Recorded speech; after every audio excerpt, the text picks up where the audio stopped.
Morning, students. So, hope you all are fine and safe at home. So today I am going to start a very new chapter from lesson number 5. आपके पाठ्य पुस्तक के 5वीं पाठ से मैं एक नया पाठ शुरू करने जा रहा हूँ जिसका नाम है ब्रह्मदत्त का संकल्प। ठीक है, तो सबसे पहले हम ये जानते हैं कि ये ब्रह्मदत्त है कौन। ब्रह्मदत्त एक राजा थे, एक राजा जो बनारस के राजा थे, बनारस के राजा थे वो। ठीक है, तो वो वाराणसी के राजा थे। वो एक न्यायप्रिय राजा थे, दूरदर्शी राजा थे, एक हृदयी राजा थे। मतलब उनके अंदर तीन गुण था। पहला क्या, न्यायप्रिय, मतलब वो लोगों के साथ न्याय करते थे।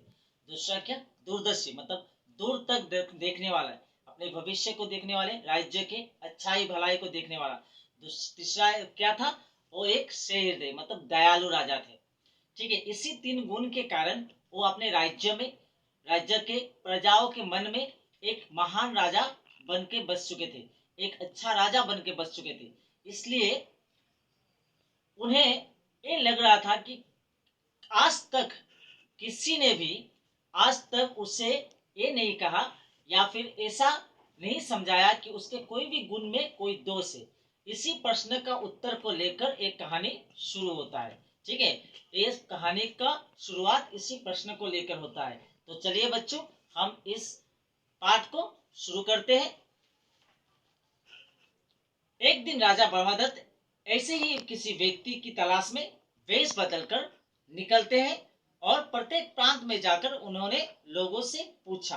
ठीक है, तो वो राजा एक दिन क्या किया, वो राजा अपना वेश बदलकर निकलते हैं। वो राजा के वेश में नहीं निकलते, वो एक साधु के वेश में निकलते हैं।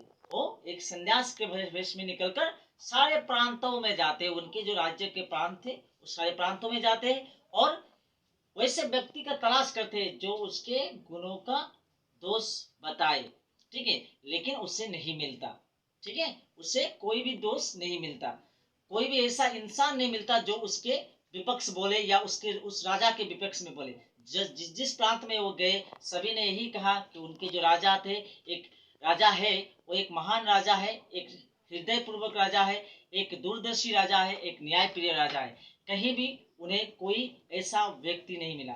इसी सोच को लेकर, इसी प्रश्न को मन में लेकर वो हिमालय की ओर चल दिए।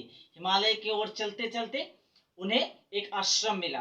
वो आश्रम जो था वो एक महात्मा का था जिसका नाम था बोधिसत्व। तो बोधिसत्व के आश्रम में वो जाते हैं।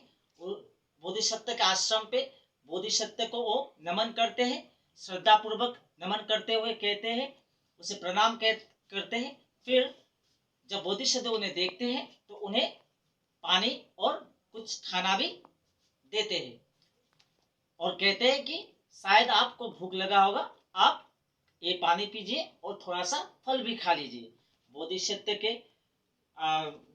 बोधिसत्व के सामने ही वो अपने उस पानी को पीते हैं और फल को भी खाते हैं। तभी उसके मन में एक सवाल आता है, उस राजा के मन में एक सवाल आता है। वो सवाल क्या था कि वो जो फल उसने खाया वो बहुत ही मीठा था, वो फल इतना मीठा क्यों है।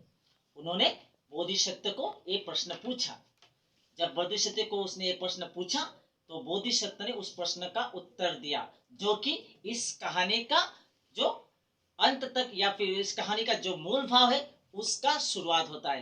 तो बच्चों, आज के लिए मैं यहीं तक समाप्त करना चाहूंगा, क्योंकि मैं अपने अगले वीडियो में इस कहानी का अंत और इस प्रश्न का उत्तर जो बोधिसत्व ने महाराज को दिया, ब्रह्मदत्त को दिया, पर ये चीज उसको पता नहीं था कि वो जो वेश में, साधु के वेश में उसके आश्रम पे आए थे वो कोई राजा थे। ठीक है, तो उस सवाल का जवाब को हम अगले वीडियो में आपके सामने पेश करेंगे।